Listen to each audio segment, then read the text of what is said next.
بعد الانتصار التاريخي للمملكة المغربية في ملف الصحراء المغربية، كل أنظار المغاربة تتجه صوب الصحراء الشرقية المحتلة من طرف المستعمر الجزائري.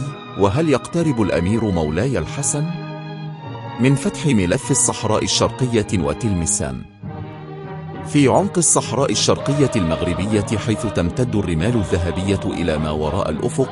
تكمن قصة منطقة ظلت لقرون جزءا لا يتجزأ من المغرب الكبير، قبل أن يرسم الاستعمار الفرنسي حدودا جديدة تفصل ما كان متصلا.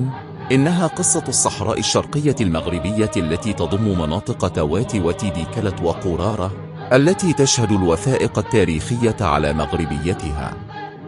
تؤكد السجلات التاريخية أن هذه المناطق كانت تدين بالولاء للسلاطين المغاربة، إذ كان سكانها يقدمون البيعة ويدفعون الضرائب للمخزن المغربي.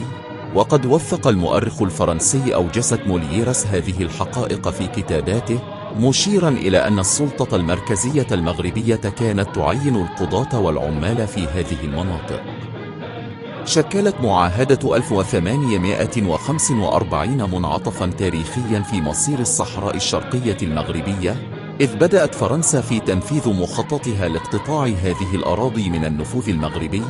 وتعززت هذه السياسة الاستعمارية باتفاقية من 1901 إلى 1902 التي مهدت الطريق لضم هذه المناطق إلى الجزائر المستعمرة.